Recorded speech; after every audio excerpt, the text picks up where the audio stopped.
What's up guys, ShinyHunterDestroyer here and welcome back to a brand new Pokemon Journeys anime discussion video.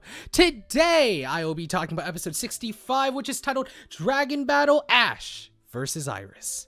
Today's episode, filled with nostalgia, screams, and Silent was shown! Even though it was in a flashback, but that's fine. Woo!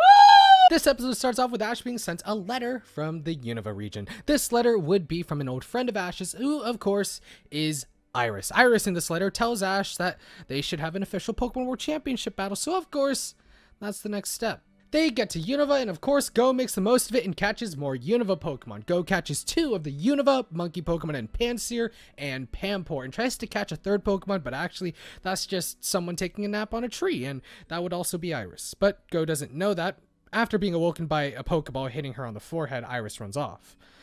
After this, we see Ash at Drayden's gym where Iris told Ash to meet. Drayden, who is Iris' mentor, let Ash and Iris use his gym to battle. After a little catching up and a look back to the past, Ash gets an official battle announcement on his phone, and there, he runs inside to see Iris. Ash walks in with a Molga flying and with the lights turning on, and then we see Iris, who is revealed to be the current champion of the Unova region. After all of her hard work, she's become the Unova Pokemon World Champion. Well, I guess Pokemon Unova Champion, and she's only climbing from there. Ash and Iris have their reunion with fun little callbacks to back when they used to travel together. Of course, Iris loving Pokemon, and a callback to Ash and Iris arguing. Before the battle, Iris meets Ash's Dragonite. After a quick hug with Ash's Dragonite, Iris shows that she can understand Dragon Pokemon's feelings, showing more of her growth towards her goal of being a Dragon Master. Quickly after, the battle starts and is announced to be a 2v2. Ash sending out Dragonite, and Iris sending out her own Dragonite. Upon starting off, Iris's Dragonite speeds in to have the upper hand, and well, the battle started to heat up after that, but it was obvious that Ash's Dragonite was starting to tire quickly. Seeing that, Ash decided to return Dragonite for now and bring out his next Pokemon, which was Dracovish, who was able to take out Dragonite pretty quickly with a point-blank Ice Fang, Dracovish's newest move. Iris's next Pokemon would be her Haxorus, which is revealed to be Axew, who accomplished its dream into evolving into Haxorus.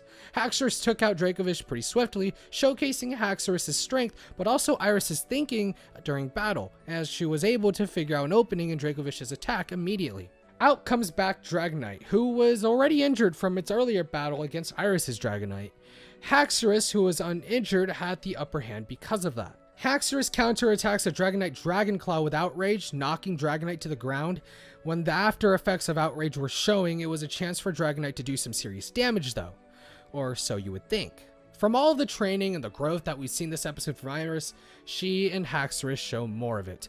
Haxorus knocks itself out of confusion, banging its head on the ground, keeping it from being vulnerable. But seeing that Dragonite wants to do its best for Ash, Dragonite gets back up again, roaring in response to Ash's belief in themselves to win this battle. Seeing and sensing Dragonite's emotions, Iris puts her hand out and talks to Dragonite, saying that Dragonite should relax more. She talks about how her own Axew learned to love battling and how she thinks Dragonite should learn to have fun battling too. And with that, Dragonite has found newer determination and is now raring to go. As Dragonite is starting to have fun battling, Iris cheers on Dragonite as she sends a Dragon Pulse Dragonite's way. Dragonite used Hurricane on itself to create a barrier to protect it, launching Dragon Pulse into the sky.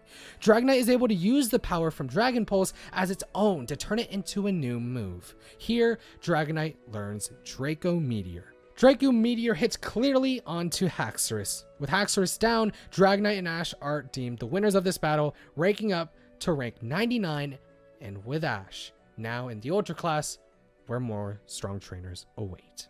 With a promise to battle again in the Ultra class, the episode comes to an end. This episode had a lot, and I don't think my summary today did this episode justice.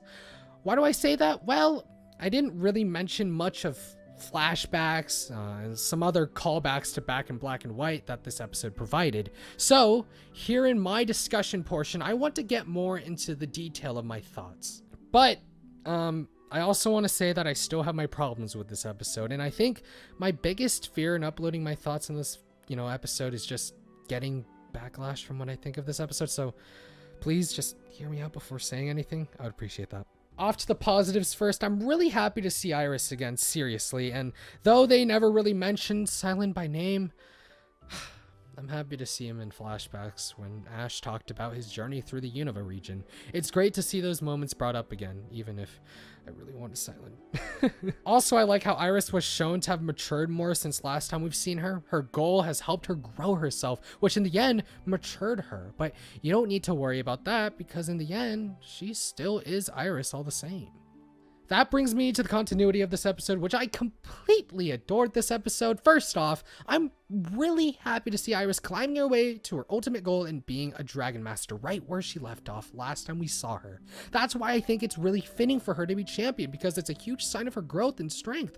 Not only do we see that in her Pokemon, but in her title as champion as well. And strength isn't everything about being a Dragon Master, and we saw that. Her understanding of Dragon Pokemon is better than ever, as seen when she was talking to Dragonite, easily understanding Dragonite's emotions outside and during battle. Once again, more of a sign that she's really working hard to reach her goal. On that note, I'm really happy that they evolved Axew as well. Not only is it just nice to see little Axew being not so little anymore, but because of Axew's dreams in the past, it makes me feel just a lot more connected to the evolution, even though we weren't able to see it because, well, it's off-screen shenanigans. And that brings me to one thing. As much as I understand why it had to be, all the growth had to be off-screen, everything still felt rushed. And from the explanation to everything, to the reunion, to the battle, fitting this reunion with a battle with only 20 minutes is a really hard task. Not only did the battle consist of only one-shot KOs, which I guess makes sense because it's a Dragon v Dragon battle, but we didn't get much of a reunion I was hoping for. It isn't too bad, but I feel like it took away from some of the connection I was hoping to, feel with Journey's Iris. I was hoping to get that sort of feeling of connection with Iris in some way to get me invested in seeing her again, but I don't think I was invested as I should have here. Do I think that the reunion should have been 2 episodes? Yeah, and I hope other people agree with me on that. It's not like this episode did a bad job or anything. It was all right, but I feel like seeing her back after so long, being able to have that investment will make for an even more powerful return in the end when we see her again down the line, hopefully during the Hyper class. Still, I want to give a lot of credit to how faithful the writers were able to make this whole episode to the Black and White series. We got to see Drayden, Axew evolved, Iris's dream, and even Go throwing a Pokeball at Iris, seeing Dragonite and Amoga again. There's so much. The Iris and Ash arguments were still there too. They really did a lot, and that's what makes this episode great for me. Okay, Iris took a whole page on my script. That's not what I expected. But next up, we have Ash and his Pokemon. First off, we got to see Dracovish for a bit, which is always nice.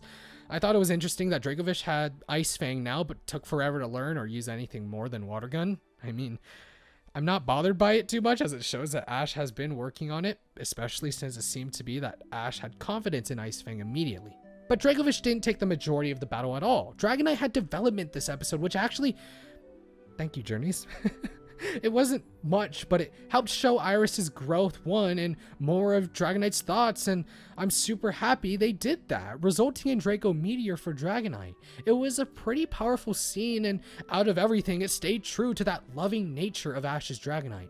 I don't have much to analyze from it, but it really highlights that whatever you're doing, it will be better to have fun while doing it. Finally, this brings me to the last thing I want to talk about, the silhouettes at the end signaling an even bigger and tougher class for Ash to go through. I don't want to get into it too much, but obviously the silhouettes are going to be important, but I just want to say that this is a sign of something big, right? I mean, we just saw Iris, the current Unova champion, in a rank below where Ash is now. That's crazy.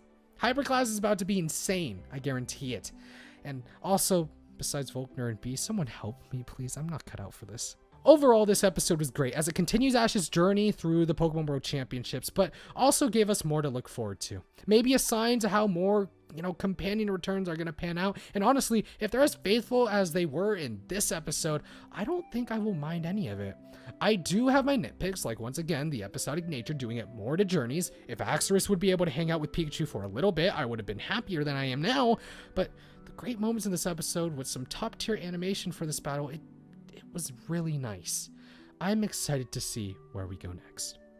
And that's gonna be it for this video. Hopefully you guys enjoyed. I hope I didn't forget to talk about some things, but if I did, let me know in the comment section and I'll gladly share my opinion. If you guys did enjoy this video, please consider hitting the like button because that is super highly appreciated. If you want to see more content like this, hit subscribe and hit the notification bell so you don't miss any more of my videos. And yeah, thanks for watching, y'all. I'll catch you guys in the next one. Peace out.